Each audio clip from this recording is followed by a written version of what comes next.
disuruh 10 pertanyaan. Udah dapat pertanyaan yang tadi kita sampaikan. Terus pertanyaan nomor 1 itu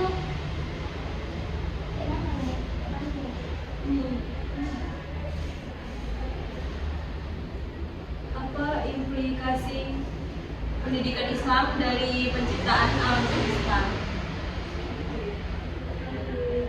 Jadi itu kayak jawabannya itu kan dari web yang kita dapat.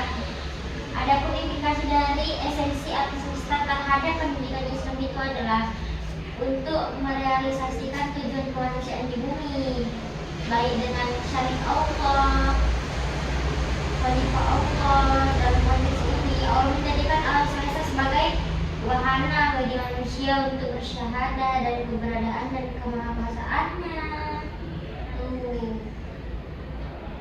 Menurut lo kayak mana, Pak ya?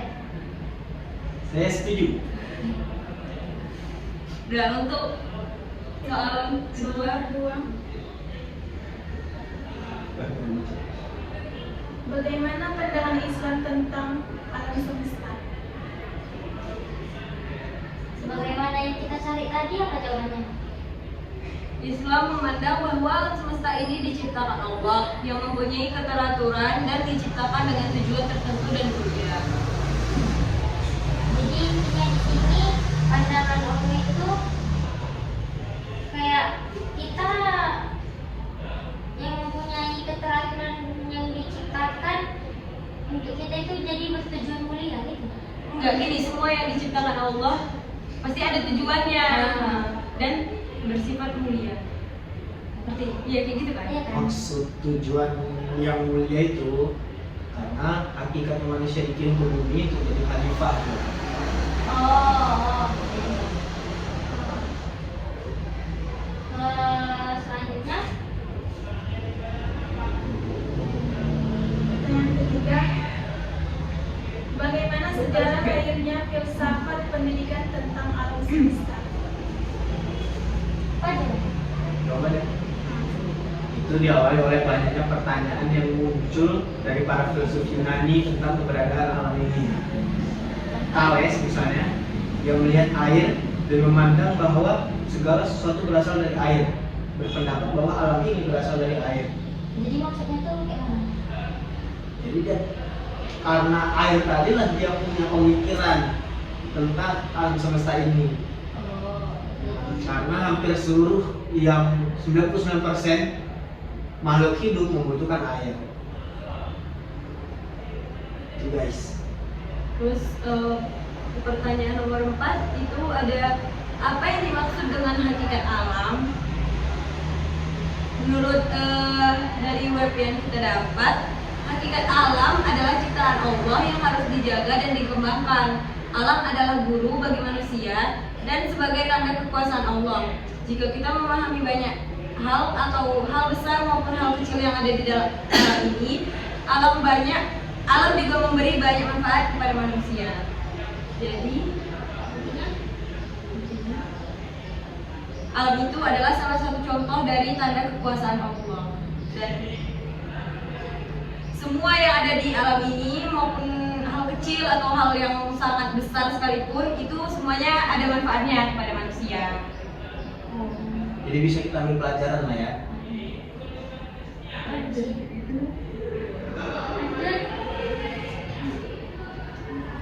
Terus bagaimana konsep Islam tentang Tuhan, manusia, dan alam semesta?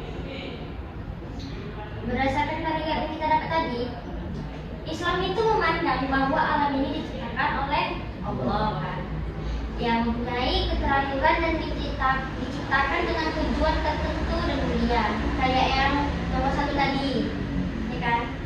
Jadi dari penjelasan ini kita simpulkan kayak terdapat hubungan erat loh gitu antara Tuhan, manusia, dan alam. Jadi kayak hubungannya ke pola jadi 3 arah, jadi saling mempengaruhi, ya kan? Oke, gitu kan?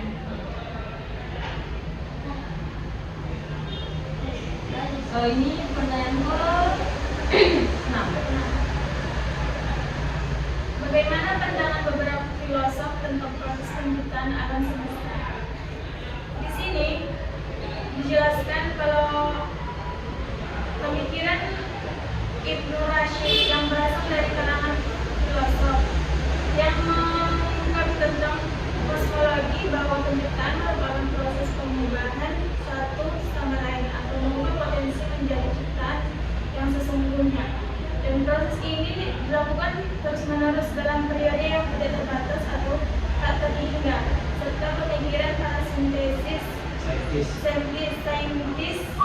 Salah satunya pemikiran Stephen Hawking yang termasuk penganut pemikiran naturalisme metafisik yang berkeyakinan bahwa alam semesta terjadi karena kehendak alam itu sendiri, dan Hawking tidak mempercayai peran Tuhan atas terbentuknya alam semesta. Oke, lanjut gak sih? Lanjut.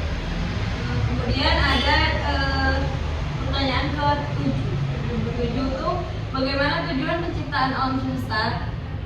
Di sini dalam perspektif Islam, tujuan penciptaan alam semesta itu pada dasarnya adalah sarana untuk mengantarkan manusia pada pengetahuan dan pembuktian tentang keberadaan dan kemahakuasaan Allah Subhanahu wa taala, mewajibkan yang adanya zat yang mewujudkannya.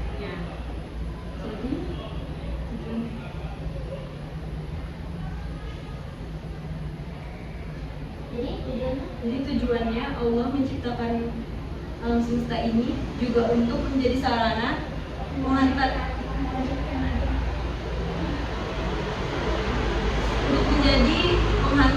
manusia pada pengetahuan dan pembuktian tentang keberadaan dan kemahakuasaan Allah. Sama kayak yang pertanyaan nomor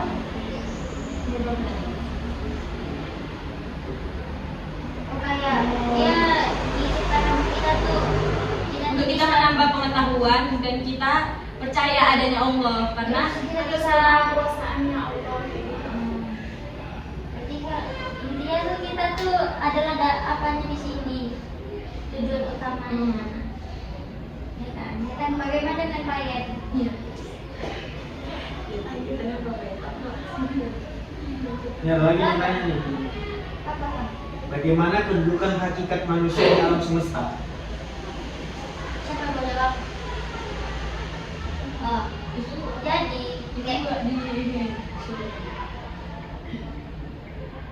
kedudukan manusia itu di alam semesta tuh kayak kita tuh jadi makhluk yang paling mulia.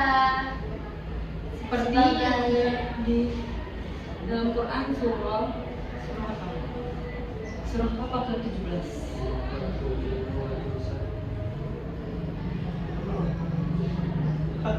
Jadi kayak dijelaskan dalam Al-Quran yang berbunyi wa khalaqul jinna wal insa illa liya'budun. Tidak aku ciptakan manusia, jin dan manusia kecuali untuk beribadah padaku. Nah, jadi kedudukan manusia di alam semesta ini adalah hamba-hambanya Allah, bentuk-bentuk Allah. Dan juga dijelaskan dalam Quran surah Al-Baqarah yang berbunyi wa idh qala rabbuka lil malaikati inni ja'ilun fil ardi khalifah. Dan seterusnya. Dimana aku berkata kepada para malaikat, aku akan menjadikan manusia sebagai khalifah di muka bumi. Takbir. Allahu Akbar. Betul lagi ini. 9 ini.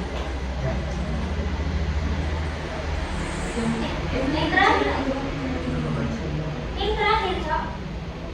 Aduh, masih ada nambah itu. Iya. Iya. Satu lagi Pak ya. Yang tadi kan kau bilang kau mau nyari. Iya. Yang mana? Jadi kita ini belum. Ini dulu Ya, lah. inilah. Apa yang harus kita lakukan saat mengetahui alam semesta ini ada yang menciptakan gitu. Jadi dari web yang kita dapat mengetahui bahwa alam semesta ada yang menciptakan. Kita itu harus bertawakal dan bersyukur kepada yang menyembah kita, dan kita juga menyembah Sang Pencipta yaitu Allah Subhanahu wa taala. Kemudian dilanjutkan oleh Muhammad Bayat. Dan sikap yang harus kita lakukan ketika kita sudah tahu bahwasanya alam semesta ini yang menciptakan, dalam menyikapi kesepakatan dalam suatu musyawarah adalah menghargainya dan melaksanakan serta mematuhi hasil dari musyawarah tersebut. Jadi yang harus kita lakukan saat kita mengetahui bahwa alam semesta ini ada yang menciptakannya, kita harus bertawakal dan terus menyembah Sang Pencipta alam semesta ini, yaitu Allah Subhanahu wa Ta'ala, dan kita juga dapat menyikapi kesepakatan dalam suatu musyawarah, seperti menghargai atau melaksanakan segala sesuatu atau mematuhi hasil dari musyawarah tersebut. Jadi kita harus yakin lah ya kalau ada yang minta ya. Ya, betul.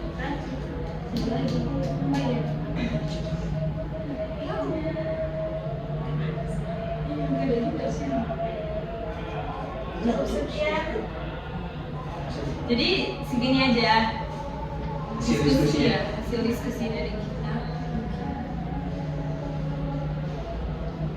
Diskusi tentang Hakikat hakikat alam semesta